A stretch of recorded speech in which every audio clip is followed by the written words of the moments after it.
Sometimes you have to change your plans to reach your goals. That's the real work of resilience, and one of the many brilliant insights shared by today's guest. It's happening now on BossBetter Now.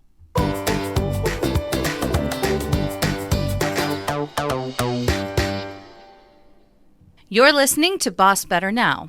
This show is sponsored by Joe Mull and Associates. Now here's your host, speaker and author, Joe Mull. Welcome back, Boss Heroes, to the show that aspires to be food for the boss's soul. Each week we share advice, humor, and encouragement for leaders who go to work every day and create the conditions at work for people to thrive.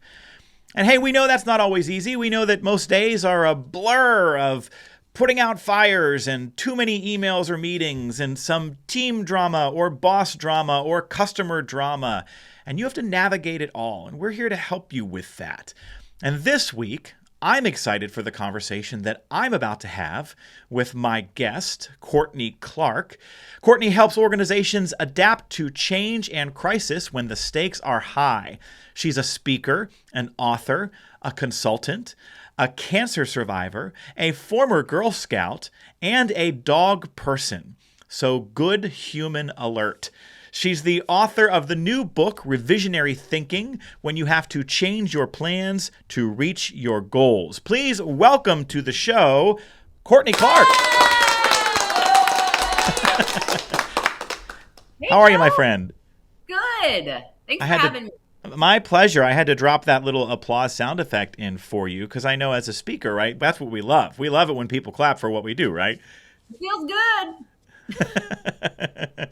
Well, listen, I'm so grateful for you taking the time to join us today. As I told you before we started recording, my co-host Suzanne is traveling right now. And so for our listeners, every once in a while I get to bring a guest on the show. And when I thought about who I might want to invite to talk with me for this episode today, Courtney was the first person who popped into mind because she's got this great new book out. And she writes about resilience, but she does it in a really evidence-based kind of way. And I thought it would be a lot of fun to invite you onto the show, my friend, to talk about this. So why don't we start here? Tell us the story of how this book came to be. By accident, like any good we put out into the world.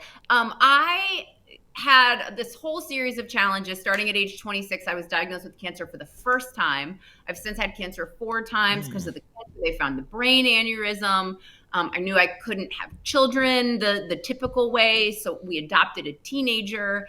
And through all of these challenges, I got really interested in these concepts of resilience. And why do some people have these hiccups in life, but still manage to be successful? And then why do other people really seem to struggle with these setbacks and maybe never recover or never get back on the path, or it changes their outlook on life? What's the difference? Is there a secret sauce?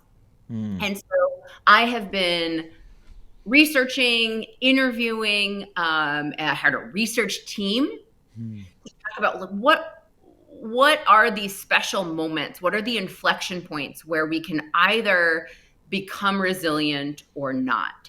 And so that work led to this book, ReVisionary Thinking. And it's the whole concept of specifically what do we need to do to change our plans in order to reach our goals. I love that the genesis of this book is rooted in your own struggles. And, I imagine that is going to mean so much to anybody who gets their hands on it, right? This isn't just somebody who just decided to write a book that encourages people to tackle your challenges and you can do it and you can get through anything. You just rattled off a list of personal experiences that would derail even the most optimistic or idealistic person. And so when you think about bringing all of those personal struggles to writing this book, how does that translate to people's own stories? Do you understand kind of what I'm getting at here? I think so. What you hit the nail on the head when you said the word derailed, because I was derailed. I don't have a magic power that other people don't have to not be derailed. I got derailed. And I talk about that, I think pretty honestly about all of the times that happened, including a divorce, finding out that I wouldn't be able to have babies, all of those pieces where life doesn't turn out the way that you expect. And so my hope is that we show people that it is okay to get derailed. Yeah. Not avoiding derailment is not the goal of a successful life. The key is, how do you either get back on that path, or how do you go out there with your machete and make a new one? I like, if you're watching us on YouTube, friends, I like that Courtney just swung her imaginary machete at the brush hanging in front of us, because that's really what it is sometimes, right? Like, it's easy to say we have to carve a new path, but it takes work. It takes effort, physical effort, mental effort. Tell us a little bit more about that. When people figure out that they're going to have to adapt, how do we go about it and do it well? Yeah. So what I found in the research that I thought was very interesting is that this successful creation of a new plan really relied on not thinking of change as one moment of a thing that we have to do, or even one item that we have to do. Successfully, it's actually 3 stages. Let go, think up, and move on.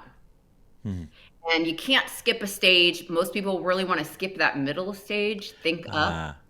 Yeah, they don't want to spend any time there. And there's good reasons for that, right? We have a cognitive bias called action bias that makes us just want to do. Yes. And so if you move through those 3 stages, if you actively let go of the plan, which can be very hard, right off the bat, yes, that's a big one. A lot of times we don't want to let go of the plan. We may even think that we're letting go of the plan, but we're really keeping the plan in our back pocket, because when things go back to normal, I like the air quotes, thank you, we can pull it out again and be like, oh, okay, I got my trusty plan.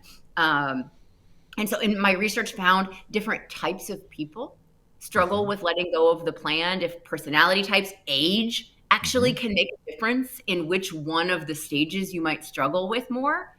So all that was really interesting. So you actually let go of the plan. Yes.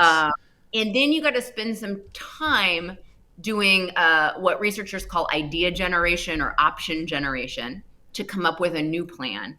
And then you enact your new plan. You select which plan you're going to move forward using input stories from other people. And we found that when you do all 3 of those things, you are able to create a really successful new plan, maybe even better than your old plan.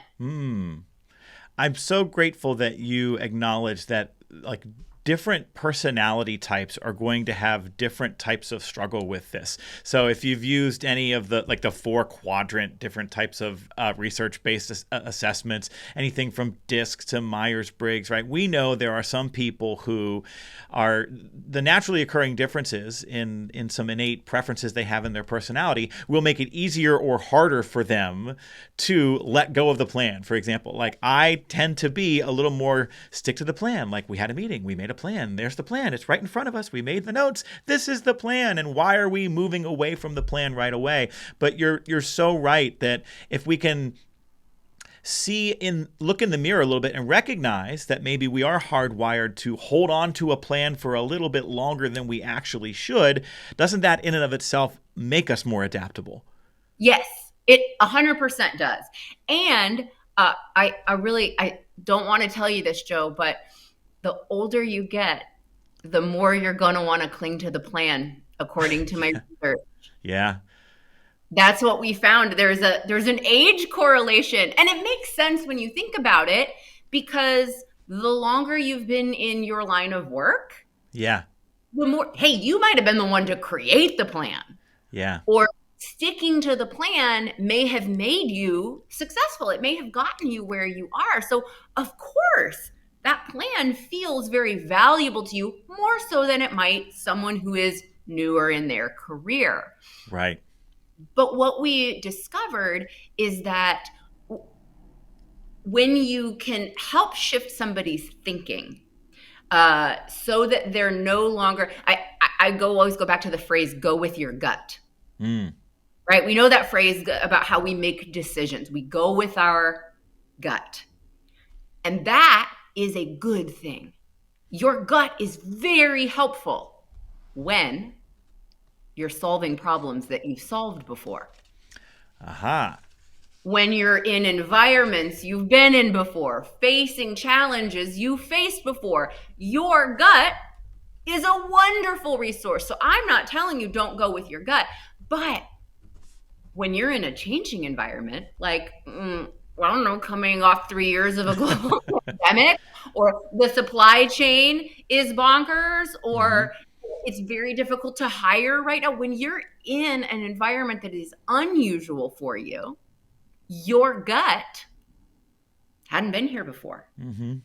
Your gut may not know the right answer. And so if you only go with your gut, then you're going to be stuck with the way we've always done it.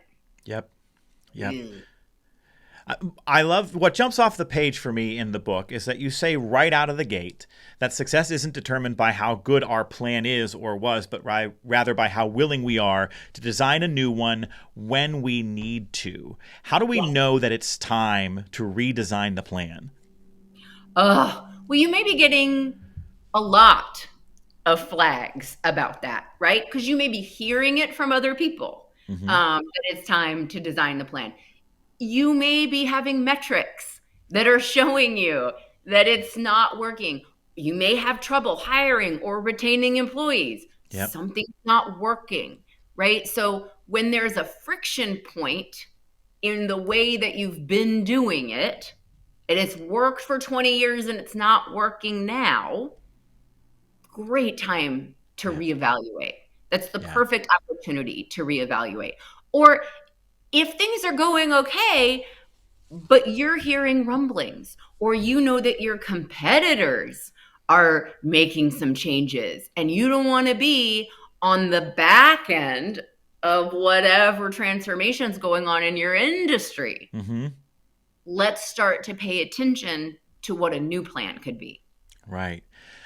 I want to go back to the let go, think up, move on for a couple of reasons. And the first is so many of the folks who are listening to this show are frontline and mid-level leaders in an organization. And so it's not uncommon that the plan was dictated to them. It was handed down to them by somebody who thinks they know better or believes in the plan without necessarily being on the front lines and seeing that it's time to adapt that plan. And so our boss heroes, which is what we call our listeners, they're going to have to turn around and maybe go back up the org chart and make a case to let go for folks who want to listen to their gut, or for folks who aren't seeing that the time has come to redesign in all the ways that you just described. So what advice can you give them for encouraging someone else in the decision-making process to let go? Yeah. Oh, I had that a lot in my work in nonprofits when I was a nonprofit leader, that managing up, right? How to say, like, I'm seeing this because I'm out here. So what I have found that has been really successful is if you can show those metrics that we talked about that say, like, hey, here's a thing that's not working, and I'd like to try X, Y, and Z. And sometimes you can even say, listen, I tried it your way. Right? So you can head off, and they're going to say, oh, well, if that's not working, then, we got to do these things we've always done. You know what? I've actually tried that. Yeah. I've tried that.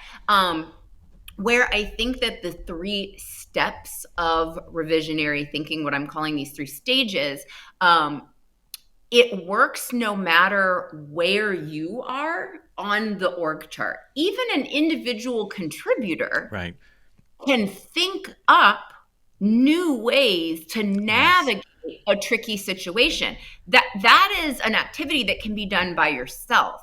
And then I mentioned that this 3rd stage, implementing, really involves using other people's stories to help winnow down our options.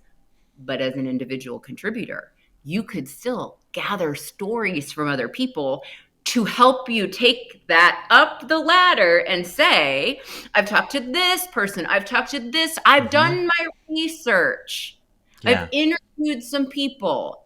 And that is why I'm proposing this. Yep. So all along the way, it's not one person ever going with their gut. Right. You're not taking a stab in the dark. You're really taking a moment to say, okay, I've done my due diligence about how I think we might approach this problem. It's such a perfect fit for a lot of the same kinds of conversations we've had on this show over many episodes about how you get the people above you to buy into something, a new behavior or a different agenda, right? And so we've talked a lot on the show about two types of strategies in particular. And the first is creating line of sight between the new behavior or change that you want and what's most important to that leader, right? Like if you know that leader goes to bed every night and thinks about revenue or thinks about the schedule or the customer experience, you've got to connect the dots with this, right? And then Courtney, I'm going to kick it over to you because I can see you going, yes, yes, yes. The other thing that we talk about on the show a lot is whenever possible, see if you can make it their idea. Right? Where you go to that person and you say, I was talking to a couple other people in the organization about whether we should be staying with this plan. And I wonder if, because I've heard you say a lot that we need to be adaptable, and I wonder if it's time to adapt. And I wanted to check with you on that because you seem to have a really good instinct for when it's time to change, right? You make it their idea. Is this a worthwhile tactic to use, creating that line of sight or making it their idea? 100%. 100%. You absolutely have to couch everything in terms of what people value. Yes. Right? So I could spend a year trying to make a case for why my boss or why my employees that I manage should care about this thing that I care about. Yeah. Or I could say, hey, embracing this is really going to impact the bottom line. This is really going to impact this thing that makes a difference to you. And then I can, if I have a different agenda that dovetails with it, I slide that right in together. And we all get to be successful. Yes. Okay, so here's what we're going to do. Courtney, we're going to pause for just a minute, but in the second half here, we're going to talk about a couple of things that I know our listeners are going to be excited about, especially can you hire for resilience and what makes a team resilient and how do we gift some of our team members some of these strategies that you're talking about here. I want to ask you to talk in a few minutes about your stop, drop, and roll strategy for dealing with chaos. I think that's going to be of great value to everybody who's listening. But first, we have to pause for a tradition here on our show that we call the Camaraderie Question of the Week. Bosses build camaraderie on teams by making it easier for people to find things in common with each other. That's why on our show each week we present a question that leaders can use at meetings to facilitate connection and build camaraderie. And listeners, Courtney has graciously agreed to play along, and I did send her the question ahead of time so we weren't just springing it on her here. And so here we go. Here's the question. Courtney, if you could meet and interview anyone alive today, who would it be? What say you, my friend? Yeah, I thought about this after you sent me the question, and I realized that it isn't anybody that I admire in my field. What I would really want to do is interview someone from one of the professions that I thought that I wanted to do, like a zookeeper or a Broadway performer, because I love gathering the perspective of people with totally different lives than me. Right. I love it. What an interesting conversation that would be. Yeah. Yeah, because we wouldn't have touch points in common. Yeah. That sounds like a really interesting podcast. Did you ever want to be a firefighter?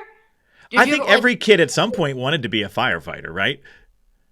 Not me. I'm not that brave, dude. I look good in red, but I am not that brave. Not ready to run into the building and fight fires.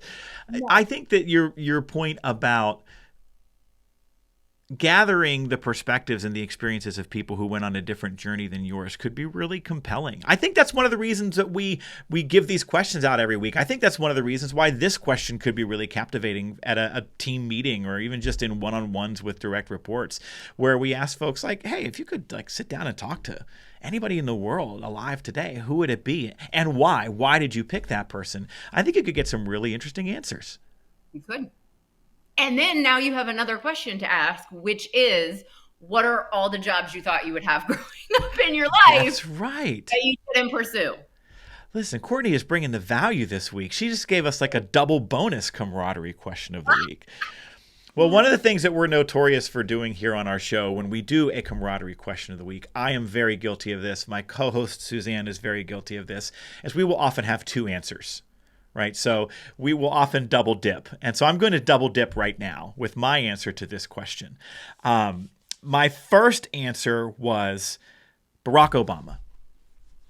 I would love to sit down and have a conversation with the former president. And I know that not everybody agrees with his politics, but I'm a big fan of the man. I have always admired his grace under pressure and the thoughtfulness that he brings to his words and his actions. And I think if we can agree, regardless of political persuasion, that job is probably the hardest job on the planet. It might be like the nature in which your whole life and your family's life gets assailed by media and people who will hate your guts and say horrible things about you just because you're not in their political party. I think it's just a really interesting perspective that he is someone I see who's just been able to maintain grace under pressure. And I think that would be an interesting conversation. But then I thought, Courtney, it's kind of a boring answer, right? Because like most people, a lot of people would say, yeah, I'd like to interview a former president. And so I have a second answer. And it's Dave Grohl of the Foo Fighters. Okay. I'm a big Foo Fighters fan. So Dave Grohl did a biography last year, a great book called Storytellers, and it's a beautiful book about his growing up and being raised by his school teacher mom. And if you don't know this, Dave Grohl was the drummer for Nirvana. So he has been in not one but two of the biggest bands in musical history. And just seems like a really good dude. And I think it would be really fun to sit down and talk to him about music and life and growing up and all that sort of thing. That'd be super cool. I think so. Dave Grohl, if you're listening, come on the show, brother. Let's do this thing, right? If anybody out there has a connection to Dave, well, then I would probably just fanboy out and not be able to pull off that conversation. And you got to ask Dave Grohl what he would have been as a career if he wasn't Dave Grohl. That's right. Yeah. Like, what were the 3 jobs you thought you were going to have and that you didn't end up having? And do you have any regret that you don't have? I mean, of course not. He hangs out with Paul McCartney and You don't know that, Joe. That's true. You don't know. Yeah, he might be like, yeah, I kind of totally regret that I wasn't able to be a plumber. He might say that. Absolutely. And that's the camaraderie question of the week. All right, folks, before we jump back in with Courtney here, don't forget that twice a month we send out our BossBetter email newsletter where we share videos, articles, the latest research on what the conditions are that lead employees to join and stay and care and try at work. It's like continuing education for leaders who aspire to be better bosses. And if you aren't getting those emails, in addition to not getting all of that great content, you're not getting the special VIP access to the various BossBetter virtual summit events that we do twice a year. So put yourself on that list. Just text the word Boss Hero to 66866. That's Boss Hero, all one word, to 66866. You'll get our twice a month BossBetter email newsletter. All right, Courtney, you sent me something enticing, and I started to encounter it in the book, and I wanted to hear you talk about it here on our show. What is the stop, drop, and roll strategy for dealing with chaos? Yeah. So, we were talking about firefighters earlier. Perfectly teed up. Well done. I mean, look at that. It all syncs together. The stop, drop, and roll theory is when I was researching what are the strategies that help us deal with like stress and chaos, And we all know the strategies of, take a mental health break, Right. and to pick up a hobby, do some mindful meditation, take a walk around the block. And those are all good strategies. But what I found is that doesn't fully address the root of the problem. It doesn't do anything for our long-term stress resilience. Mm-hmm. What I found is that the appropriate method involves what I realized is stop, drop, and roll, just like you learned when you were a kindergartner and the firefighters come to your school and they teach you what to do when you catch on literal fire. But when you catch on figurative fire, yes, you can also remember to stop, drop, and roll. What that means is, of course, stop. Just stop what you're doing. Freeze in place. And a lot of people's response to that is like, well, I don't have time to stop, because if I had time to stop, I wouldn't be so stressed out in the first place. right. Totally that. But when you are stressed, your brain floods your body with adrenaline and cortisol. Yep. And the problem with adrenaline and cortisol, that's those fight or flight hormones that you hear people talk about. The problem there is that when you are high on adrenaline and cortisol, your brain isn't making very good decisions. It actually sort of blocks that higher order cognitive processing in your frontal lobe, and you're left with that prehistoric lizard brain. Fight or flight mode is sort of that prehistoric animalistic response. Well, guess what? Prehistoric animals aren't super well known for their great decision making. They would make terrible bosses. Right. Right. So you have to stop, because you have to pause and stop hitting the panic button that is sending the flood of adrenaline and cortisol through your system.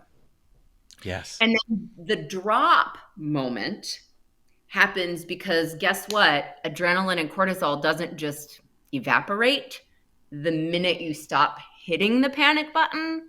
A doctor, I guess, would tell you that it takes like 24 hours to clear that flood of hormones out of your system. I know you don't got that kind of time, but the worst is over in about 5 minutes. So there, in those 5 minutes, maybe you can't leave. Maybe you can't take a walk around the block, take a coffee break, do some deep breathing. But you can at least be aware for that 5 minutes that you are making decisions under the influence of adrenaline and cortisol. And it's such a great point to make that advice to take a breath, close your eyes, bring yourself down, or take a walk around the building. It sounds trite on its surface, but it's not. It's rooted in science, because you're gifting yourself the chance to start to move away from that more frenetic thinking that's negatively impacted by the presence of these hormones and the brain's natural response. I found a lot of that in my research, stuff that gets painted with the paintbrush of being touchy-feely. Right. But if you look a little deeper, it has a biological basis, a sociological basis. And you go, oh, it sort of got lumped in with holding hands and singing Kumbaya around the campfire. But there's like a real reason that if you are stressed, you're just not making good decisions. And it's not even your fault. Yeah. It's just literally not your fault. Your biology has programmed it so high on adrenaline and cortisol, you are using this tiny little prehistoric part of your brain and not big, juicy gray matter that allows you to be the leader that you are. It turns out that when we tell ourselves we need to chill out, we're doing science. All right, so let's go to drop and roll. What are we doing there? Stop is that 5 minutes. That's what we just did. So gotcha. Stopped and then, but you can't just stop for a second. You do have to like drop back into a little fear for about 5 minutes. But then we can roll forward, right? We can pick back up with what we're doing, and we just have to do one thing differently. As we roll forward over our to-do list, we have to do it with something that's called an internal locus of control. Yeah, so locus of control, that's the story that you tell yourself about who's the boss, right? Like who's in charge here? Who's driving this bus? So you can have an internal locus of control or an external locus of control. And if you've got an internal locus of control, then you believe that things in life are happening because of your hard work, your intellect, your blood, sweat, tears.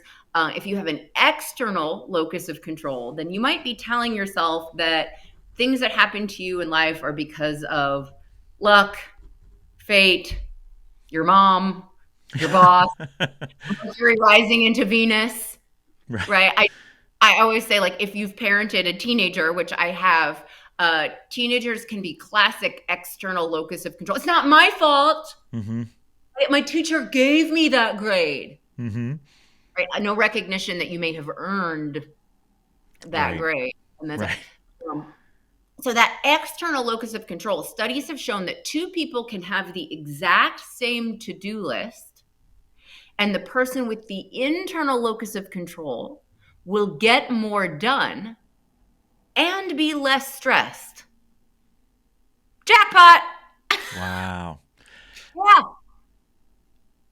I keep thinking about the success that people who are able to differentiate between what they can and can't control have in navigating stressful situations. And that comes down to this internal locus of control too, doesn't it? The ability to catch yourself when your brain is making up a story about what's happening or what people are going to say or all the different bad outcomes that this situation could have that are either imagined or completely out of our control. And it seems that some of us either have a gift for or have learned how to stop and say, I can't control that, so I'm not going to worry about that. How does that connect to what you've just shared with us? 100% overlays each other, because knowing what you have control over, having an internal or external locus of control, has nothing to do with where you are on the org chart. Right. How much control you have over other people. You could be the biggest boss in the world. You could be the richest person in the world. You do not have control over everything. Right. Despite your best efforts. Yeah. Despite your best efforts, despite my best efforts, right? Let's remember, I come at this the hard way. I'm not just a scholar. Yes. I am learning what I need to know. And so when we can realize that we can still have an internal locus of control, even if we don't control everything, because we're never going to control everything. So the idea is, these are the things I do control, and I'm going to focus on those. Those are the things that I'm going to do. So when I get diagnosed with cancer, that's out of my control. But what I can control is choosing the right doctor. What I can control is picking what kind of surgery that I'm going to have, or setting myself up for success when I come home so that I heal faster and I don't pull my stitches, and I have the food that I need to nourish me. What do I need to do at work so that the wheels don't come off while I'm recovering?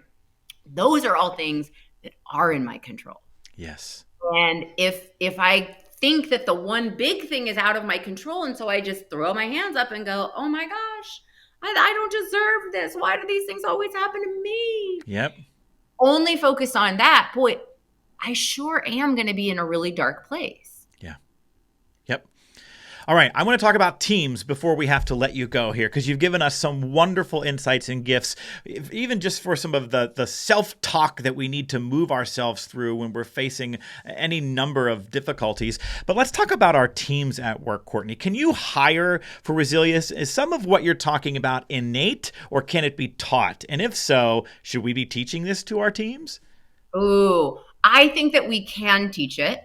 And I do think that some people are naturally more resilient than others. This is something that I found in my research, is that certain people are naturally more prone to be optimistic. They are naturally more prone to have an internal locus of control. And you can hire for that. You can absolutely, it's those great open-ended interview questions about, tell me about a time when you were forced to change your approach to something. Tell me about a time when something wasn't working and you figured out what to do. So you can ask those questions and be listening for that internal locus of control, Yes. hearing, is it, oh, it's out of my hands, there was nothing I could do? Or did somebody find those leverage points, those things that they could control? So you can listen for that. You can listen for people who identify opportunities. You can also, what we found is that the folks who were the most creative problem solvers were more likely to be adaptable. So folks who come up with not the right answer, but see multiple possible right answers, that has a correlation to adaptability. Yes. Right? 'Cause that makes sense. We tried it this way, it didn't work. Well, don't worry though. We have a plan B and a plan C. So you can see those people who are better at idea and option generation could be prone to be more adaptable and therefore more resilient. I so appreciate that you talked about this in the context of those open-ended interview questions that so many of us know we should be using when we're hiring and meeting people and considering them to fill positions and asking them to tell us about a time when. But you landed on something that is so important that we don't always do, which is to ask a follow-up question about, so what were you thinking when you were in that situation, when you got that directive, or what were you feeling? What were you telling yourself?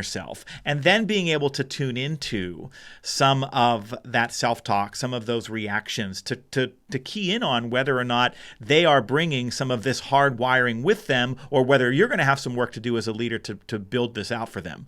Yes, and that further questioning can also help refine whether the outcome was successful because of this individual person or just because the team was successful.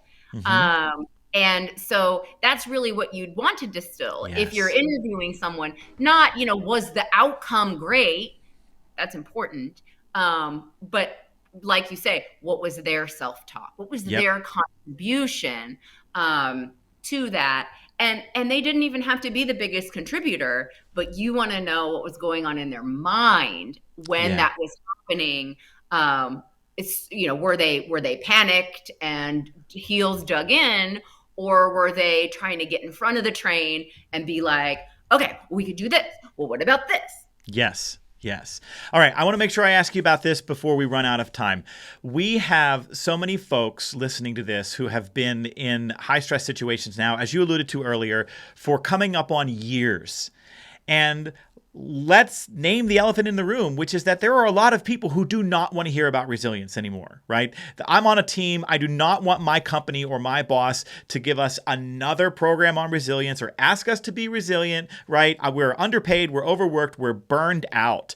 So what are the habits or routines or behaviors you would encourage the leaders listening to this podcast to sort of stealthily engage in that we know are helpful for building and renewing resilience in our teams without them talking about quote unquote resilience? Absolutely. Far too often conversations about resilience are actually a cover for we're not going to make things better around here. Yes. So you just need to be tougher. Hang in there, kitten. Yeah. That's not really what resilience as an organization ought to be about. That's putting a lot on the individual. So what I would say, we can get at the root of resilience without ever talking about resilience or attitude or optimism. My personal definition of resilience is that resilience is not this sense of superhuman internal strength. It's not sucking it up when things suck. And it's definitely not this concept of like toxic positivity. Oh, life doesn't give you more than you can handle. Hashtag blessed. It's not that. What resilience actually is just figuring out the next version of the plan. Yes. So we can do that without ever putting the name resilience on it. If people are burned out of that, what we can do is create a space for idea generation and option generation, right? And that's reinforcing when people bring good ideas to the table. That's making it known that even if plan A is working right now, we might want to have plans B and C in our back pocket. So thank you for coming up with that great idea and bringing it to our attention. And what I also found that I referenced before is that sharing of stories allows us to be more resilient. We talked about how different things can feel touchy-feely when you enter this category. I found some really cool research that the U.S. military did about sharing stories. Obviously, the U.S. military, very touchy-feely entity. You all know. They have historically trained recruits with something called errorless training, which is skills drilling.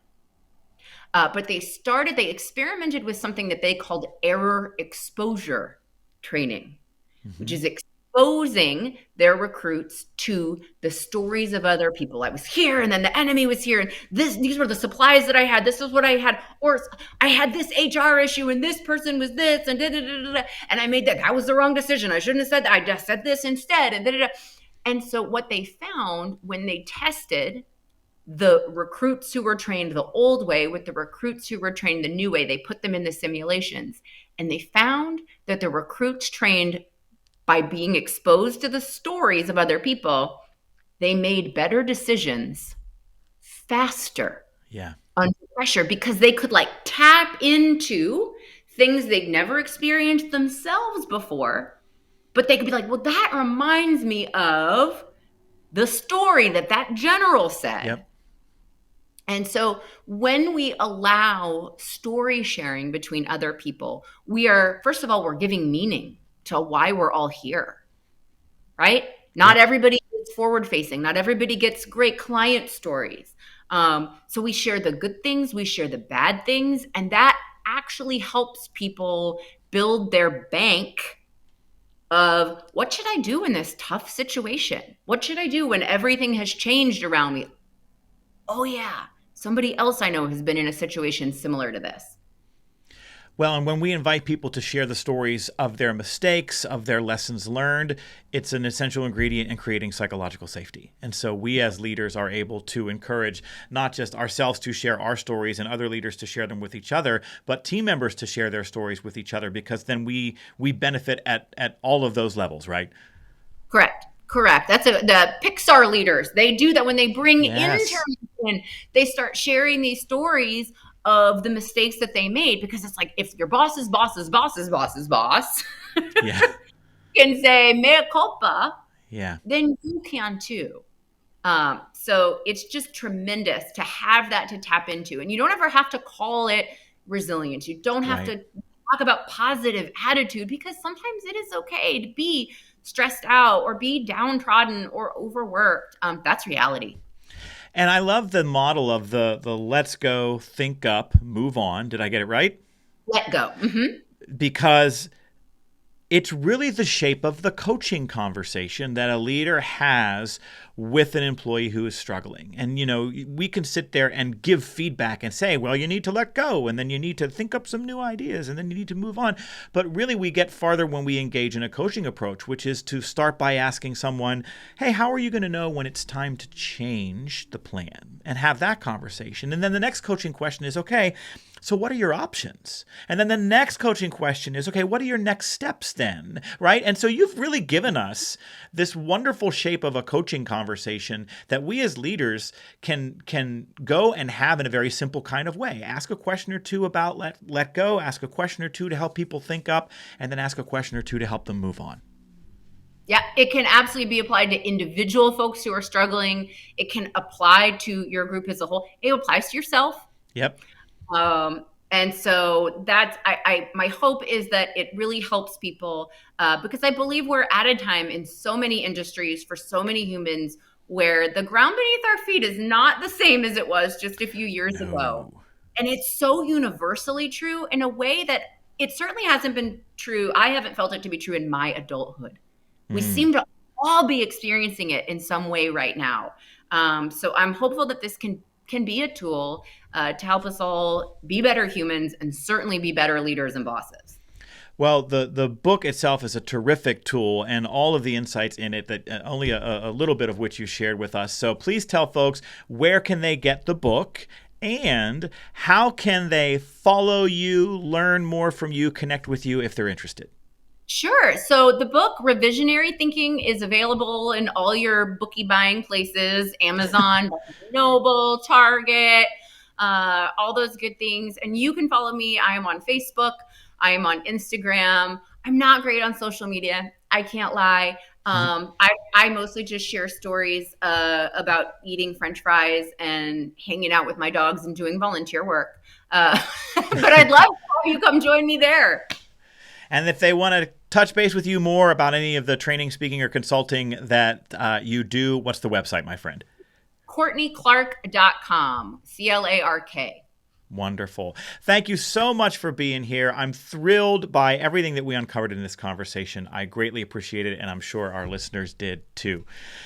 All right, folks, that's our show this week. Don't forget to hit that subscribe button. That way you get new episodes of Boss Better Now delivered right to your device with that little red notification circle with a 1 in it that says, hey, a new episode has just dropped. Listen to it now. You can do that on whatever platform you are listening on.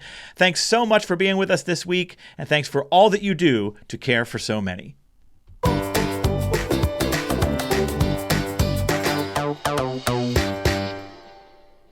This show is sponsored by Joe Mull and Associates. Remember, commitment comes from better bosses. Visit joemull.com today.